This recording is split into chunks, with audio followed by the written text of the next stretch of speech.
ئەم کاتتان باش بەڕێزانم لە ڕۆژی ژینگەی کوردستان ئەمڕۆ لە نێو ستۆدیۆی کوردستان 24 هەوڵمان داوە بەرنامەی باسی ڕۆژ پێشکەش بکەین و باس لە ژینگەی کوردستان بکەین. لە چوارچێوەی پرۆگرامەکەماندا لەگەڵ هەر یەک لە بەڕێزان هەندرێن شێخ ڕاغب گوتەبێژی دەستەی پاراستن و چاکردنی ژینگەی هەرێم کە کەمێکی دیکە دەگاتە ستۆدیۆ بۆ هۆی بارانبارینێکی بەخۆر ڕێگایی هەولێر بەشێک لە ڕێگاکان ئاوێکی زۆری لێباریوە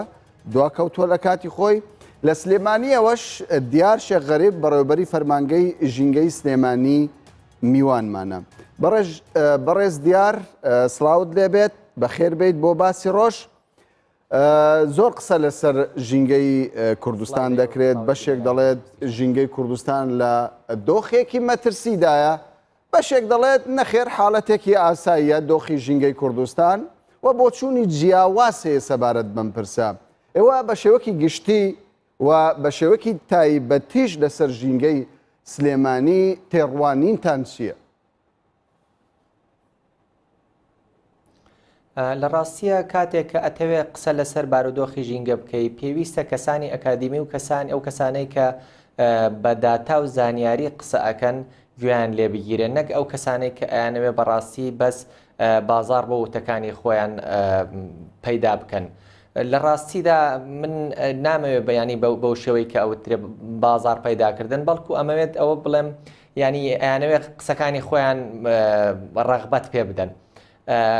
لە هەمان کاتیشدا کاتێکیتە سەر باس و خواسی ڕەوشی ژینگە پێویستە کۆمەڵێکی زۆر لە بوارە جیاوازەکانی یان سێکتەرە جیاوازەکانی ژینگەت لە داتات هەبێت بۆ هەر یەکەیان، واتە پێویستە کۆمەڵێکی زۆر لە داتات بۆ هەر سێکتەرێکی ژینگە هەبێت و لەلایەن کەسانی ئەکادمیەوە ئەم داتانە بە پرۆسسدا ببرێت و دوای وەرگرتنی زانیاری و هەڵسەنگاندنیان ئەو کاتە بڕیار ئەدرێت. باشە بۆ چوونی تۆ ئێستا دۆخی ژینگەی کوردستان و دەگەڕێمەوە سەر دۆخی ژینگەی سلێمانیش پێ دوایە چۆنە؟ ئاساییە یاخود حاڵەتی مەترسیداری تێپەڕاندووە؟ لە ڕاستیە خۆشببختانە تا ئێستا ئەو حاڵەتە مەترسیدارە نییە کە جەنابەت ئەیڵیت، بەڵکو تا ئێستا ئەتوانم بڵێم ئەوەی دەبیندرێت ینی بە شێوەیەکی ئەکادیمیانە وەڵامەت نایەمەوە، چونکە داتا و زانیاری تەواوم لە بەردەست نییە، بەڵام ئەوەی ئەبیندرێت دۆخەکە باشە، بەڵام بە خێرایی بەرەو پیس بوون دەچێت نەک لەسەر ئاسی پارێزگای سلێمانی لە هەرێمی کوردستان بە گشتی، بۆیە پێویستە بە هەمومان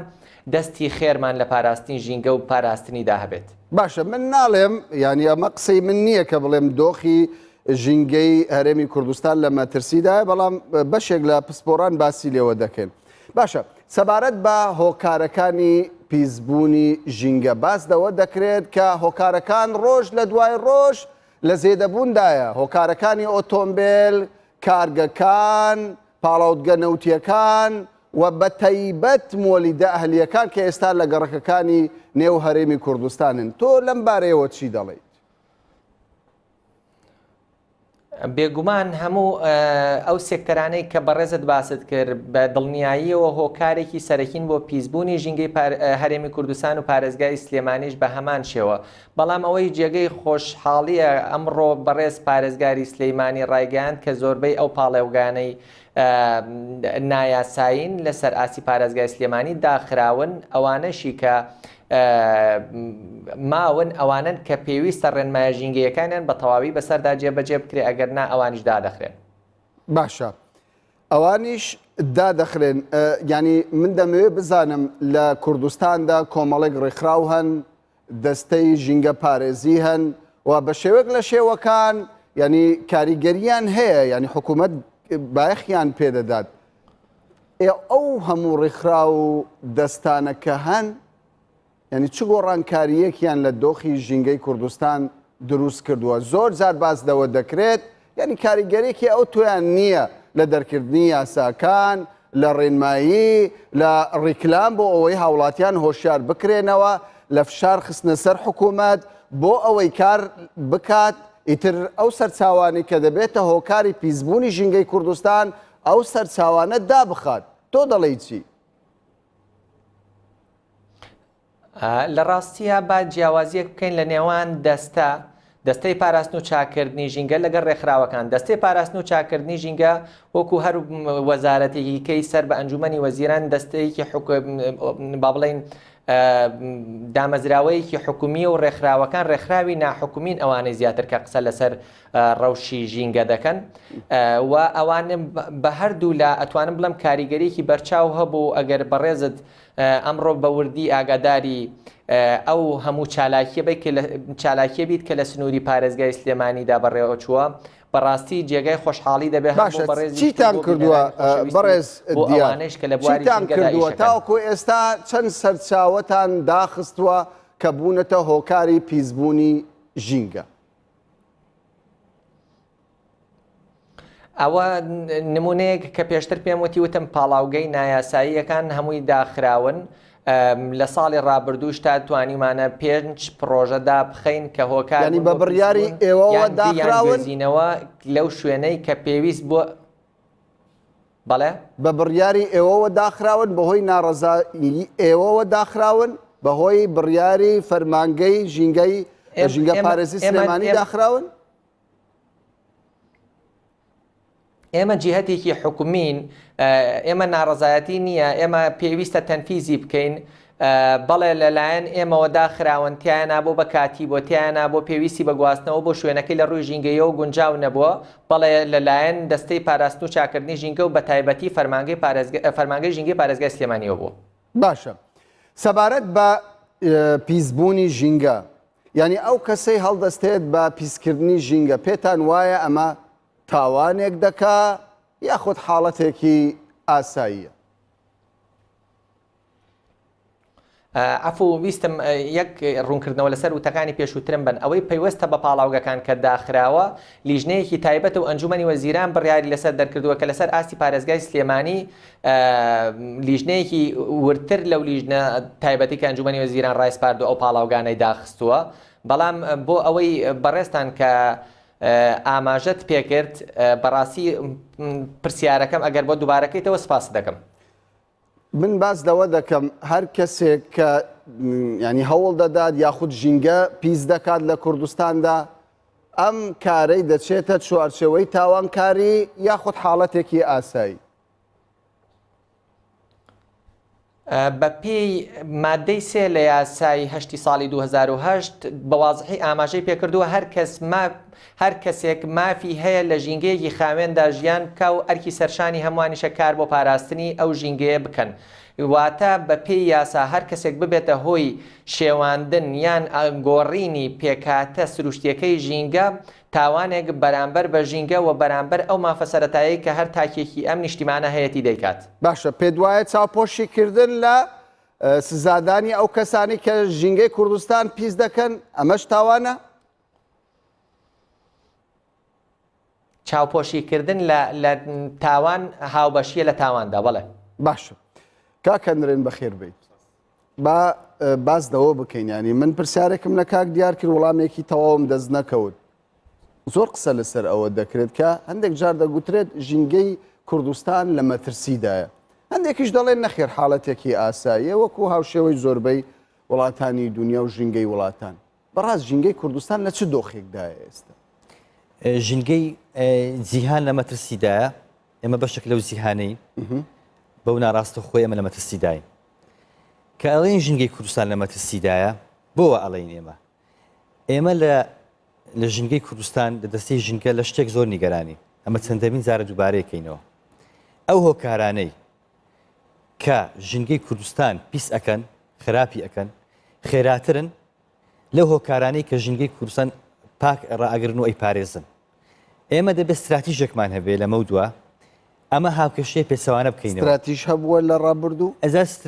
ئەو استراتیژەی کە کاری پێکراوە نەیتوانیوە لە ئاستی قۆناغەکە بێ لەبەرەوە ئێمە بە خێرایی هەندێک بەرخۆری بەکارهێنین کە هەموو لەسەر حسابی ژینگەیە. کۆمەلگای کوردی کەوتۆتە ناو بەرخۆریەکی بێ ئەندازە بەرخۆری کە دەرهاویشتەی پیشەسازی و کرانەوەی بازاری ئازاد و ئەوەی ئەو شەپۆلی کە لە جیهان هەیە ئەم بەرخۆریە بە دوای خۆیدا پێداویستی زۆر دروست دەکات کە پێداویستی زۆر دروست کرد تۆ کەلوپەلی زۆر بەکارێنی کە کەلوپەلی زۆر بەکارهێنا تێکەڵاوی ژینگاکەی ئێمە لە سین نیگەرانی باشە تۆ بەس بۆ ینی وەڵامی ئەو پرسیارم بدەوە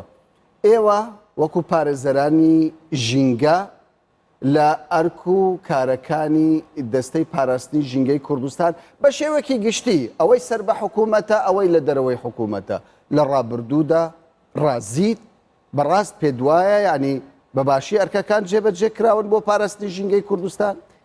ڕازیبوونی ئێمە سنووردارە لە گۆشەیەکی تایبەتە بۆ لەبەروی توانای مادی توانای یاسایی توانای معنەوی پشتیوانیکردنی ژینگە پارێزان و دەستەی ژینگە و وەزارەتی ژینگە لە ئاستێکدا نەبووە هاوتای گەشەکردنی کەمی بودجە کەمی بودجە نەبوونی یاسا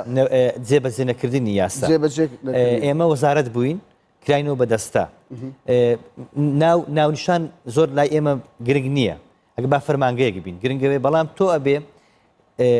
ژینگە نابێت تێکەڵاوی سیاست بکرێ بەڵام ئەبێ سیاست بە هەموو توانای زەبوو باسەکەم بەڵێ ئەنی بەماناک لە ماناکان زۆرێک بۆ لە دابشکاری حزبی وەکو هەر پۆستێکی دیکە لە هەرێمی کوردستان ژینگە نابێت تێکەڵاوی سیاست بکرێ بەڵام ئەبێ سیاست پشتیوانی ژینگە بێ و بە بڕیاری سیاسی بەڵام حزبایەتی چ پەیوەندی بە یعنی کاری حزبێتی هەیە کە وا بکات هەر بەرپرسێک لە هەر حزبێک دابێت کە پۆستێک وەردەگرێ یەک لە هۆکارەکانی ئەوەی کە باسەکەم ئەوەیە سیاسەتی حکومڕانی لە هەرێمی کوردستان وەک پرسێکی سیادی نیشتیمانی سەیری ژینگەی نەکردووە ئەوەیە عنی مەبەستمان ئەوەیە ئێمە دەبێ وەک پرسێکی نیشتیمانی وەک وەزارەتێکی سیادی سەیری ژینگە بکەین ئەمڕۆ باشترین نمونە سەیری وڵاتە پێشکەوتەکانی جیهان کە لەوێ ژینگە وەزارەتێکی سیادیە پرسێکی نیشتیمانیە ڕەهەندی نیشتیمانی استراتیژی گەورەی بۆ دادەندرێ لەبەرەوە ئێمە لە کوردستان بەو سیاستە لە ڕووی حکومڕانیەوە لە ڕووی کارژێڕیەوە ئێمە سیستەمی کارژێڕی هەرێمی کوردستان لەگەڵ هاوچەرخی ئێستا لەگەڵ سیستەمی کارژێڕی هاوچەرخ کێشەی گەورەی هەیە تەقلیدین کلاسیکی ئاستی حکومڕانی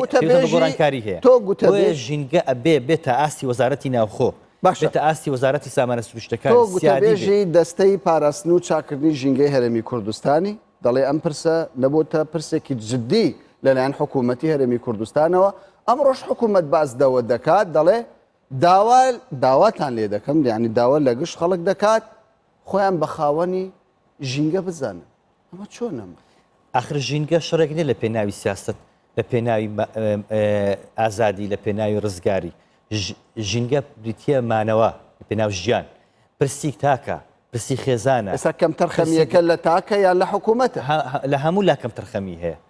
لە کۆمەلگا کەم تەرخەمی لە حکومەت کەم تەرخەمی هەیە بەڵام حکومەت کۆمەلگا بڕێوە ئابا بۆ حکومەت پلانی استراتیژیدا ئەنێ بۆ بەڕێوەبردننی وڵاتە بۆیە مەسوولەتی ئەو مەسوولەت هەڵەگرێ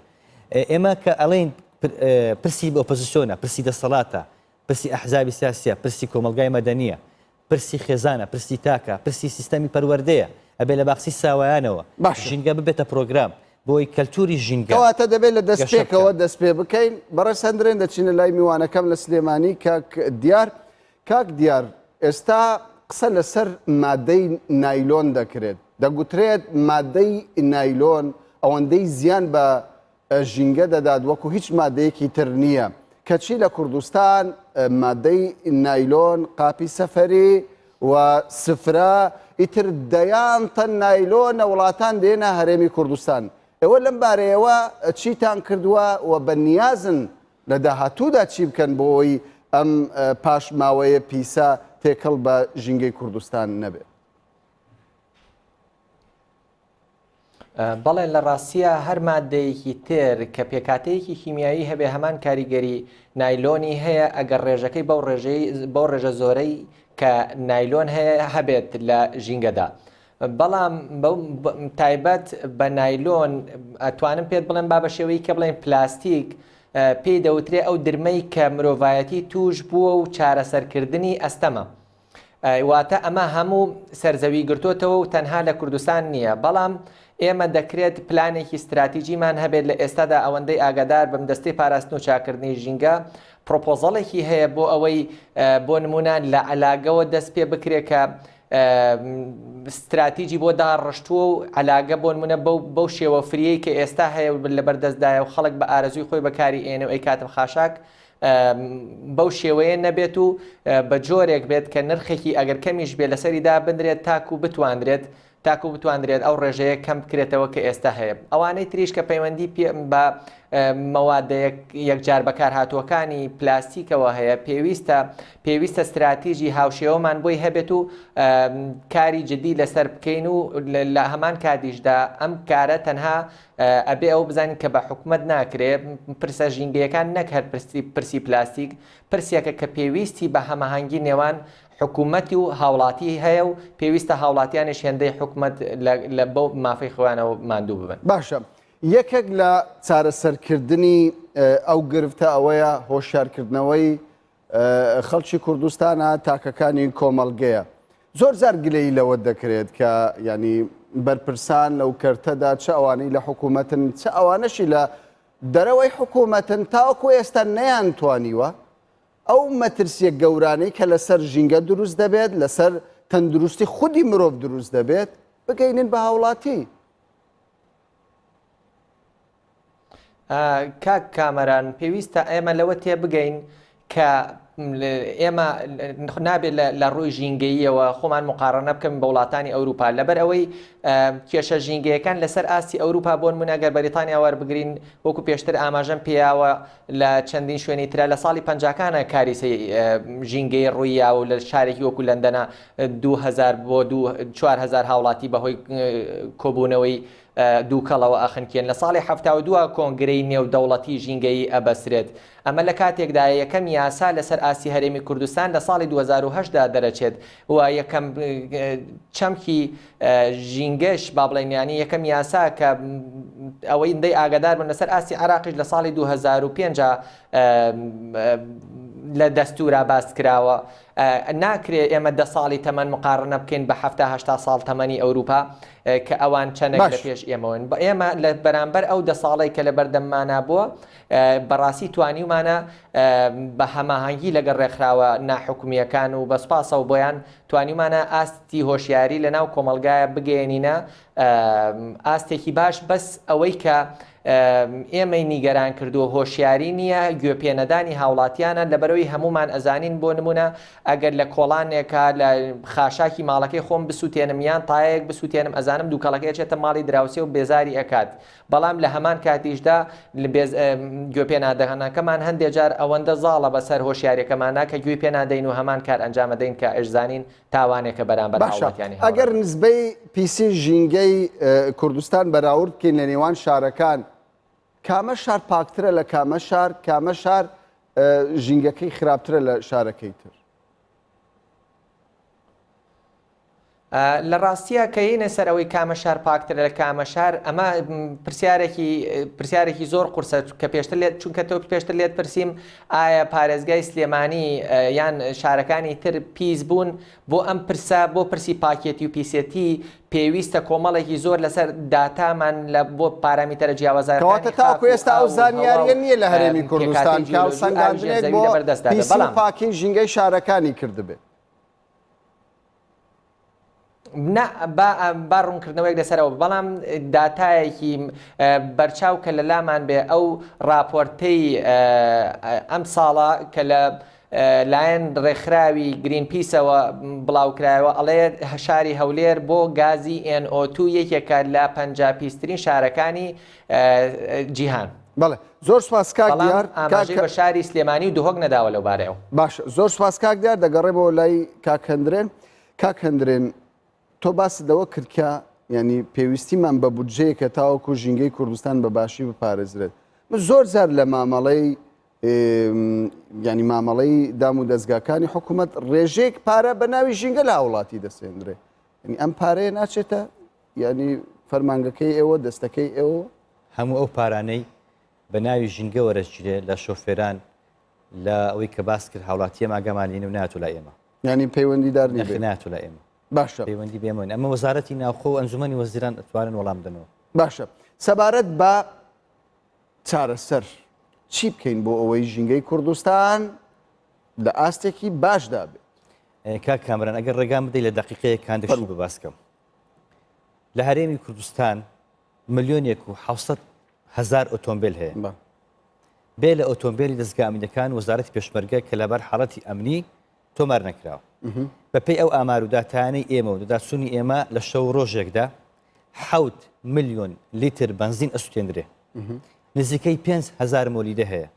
بە گازی شەکە ئەم نزیکەی 200 پاڵاوگا دووکەڵە خاتە هەمووی مەترسیشە هەراویە ئەم ئەمانە ئەمە ئەوت بێ لەگە کارگەی چیمەنتۆ بێ لە کارگە و پاشەڕۆی دیکە من نووسراوێکم لایە کە ئەڵێ لەوەتەی ئاوی بتڵی ئاو دروست بووە تا ئێستا لە هەرێمی کوردستان 30 ملیۆن بتڵ لە هەرێمی کوردستان بەرهەم هاتووە 30 ملیۆن بتڵ ئاو تێکەڵاوی ئەو خاکە ئابێ تێکەڵاوی ئەو ژینگە بێ کە پێم وایە هەر بوتڵێک پێویستی بە 50 ساڵە تاکو خۆی 100 ساڵ 150 ساڵ زیاتریش پلاستیک زۆر ئەمێنێتەوە ژەهراویشە ئێمە ناکرێت کەمتەر خەم بین ناکرێت لە بەرامبەر ئەمە دانیشی یعنی لە مەودووە نابی کەمتەر خەمی بین نابێ ینی تۆ ڕوبەڕووی نەبیەوە چونکە ئەمە 2000 تەندروستی ئەم وڵاتە تێکەدا قسەی من نییە ئەمە ڕێکخراوی تەندروستی جیهانی بە بەڵگە پێتەڵێ 100 نەخۆشی بەهۆی ژینگەوەیە چی بکەین چی بکەین یەکەم لە چارەسەرەکان ئەبێ هەرێمی کوردستان بە پەلا کارگەی ڕسایکلبینی هەبێ بەرهەمهێنانەوەی هەبێ کارگەی بەرهەمهێنانەوەمان هەبێ ئێمە ملیۆنێک بتڵ بەرهەمهێنین فڕێدەینە نا ئەم ژینگەیە ئەبێ ملیۆنە جارێکتر بەرهەم بێتەوە بە کەلوپەلی دیکە جارێکی سوودی لەوەرگرینەوە دەبێ بە پەلە بیر لەوە بکەینەوە حکوومەتی هەرێمی کوردستانی وادارم کابینەی داهاتوو یەک لە استراتیژەکانی ژینگە بێ کارگەی بەرهەمهێنانە و ڕسایکلبین هەبێ دووەمە بێ خەتی ئەمە یەکەم هەنگاوە بڵێ ئەبێ خەتی گشتی هەبێ ینی من بەیانیان لەگەڵ من وەرە بێکەوە بەیانیەک متابعەکەین چاودێری ئەەکەین لە 100 سیارە 95 بەس شۆفێری تێدایە بەس شۆفێری تێدایە تۆ بۆ بە سادەترین شت ئەبێ بە ئۆتۆمبیلی خۆ بچی ئەبێ میترۆ هەبێ ئەبێ سزا هەبێ بڵێ ئەبێ خەتی گشتی هەبێ ینی کەمتەر خەمی لەوە نیە نادرێت لەسەر پیسکردنی ژینگە ئەوە گرفت نیە ئەمە یەکە کە لە ڕوبەڕوو بوون و پیسبوونی ژینگە کا بێ غەڕامەی ئەوانە بکەی پێبژاردننی بەمانە بکەی کە ژینگە وێرانەکەن ژینگە پیسەکەن دووەم خاڵی سێمیان ئەوەیە کە دەبێت ینی حکوومەت زیاتر ینی لە هەیکەلەتی ڕێکخراوەیی لە هەیکەلەتی تەنزیمکردنەوەی دەستەی ژینگە وەکو وەزارەتێک ینی بتوانێت دامی بکە دامێکی باشی بکە ئەو کابینی ئەو وەزارەت دامێکی باش کە هەمانجی باش بکە باشە سەبارەت بە سەوزایی دۆخمان باشە ئێمە شتێکەکەمان هەیە گرفتی شکەمان هەیە با لە خۆمەوە دەست پێ بکەم لە خۆمەوە دەست پێ ئەەکەم ئێمە کادیری ژینگەمان نییە کادیری ژینگە بێ حکوومەت و بێ ڕێکخراوەکانی مەدەنی ئەبێ مەشقمان پێ بکرێ بە ڕاهێنانمان پێ بکرێ زانیاری تازەمان پێ بدرێ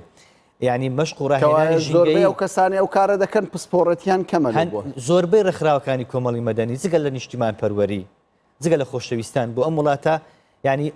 شش کەپاڵی پێ نەناون 167 ڕێکخراوی ژینگەی هەیە لە هەرێمی کوردستان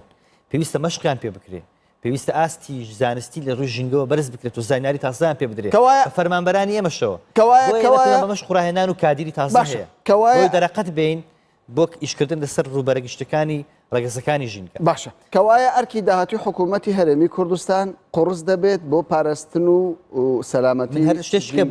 کوردستان ببوورە ینی کاتم نەما بۆیە من ناچار بووم بۆ بڕم بێگومان قسەی زۆری دەوێت ئەم بابەتە چونکە پەیوەندیدارە بە ژیانی هەموو خەڵکی کوردستان بەڕێز هەندرێن شێخ ڕاغب گوتەبێژی دەستەی پاراستن و چاکردنی ژینگەی هەرێمی کوردستان زۆر سوپاس دەکەم دیار شێخ غەریب بەڕێوەبەری فەرمانگەی ژینگەی سلێمانی بەڕێز دیار سوپاس بۆ جەنابیشتان کە بە شێوەیەکی ڕاستەوخۆ لە شاری سلێمانیەوە لەگەڵمان بوون بینەران و بیسەرانی بەڕێز سوپاس بۆ ئێوەش کە کاتی خۆتان بە ئێمەدا بمێنن بە خێر و خۆش.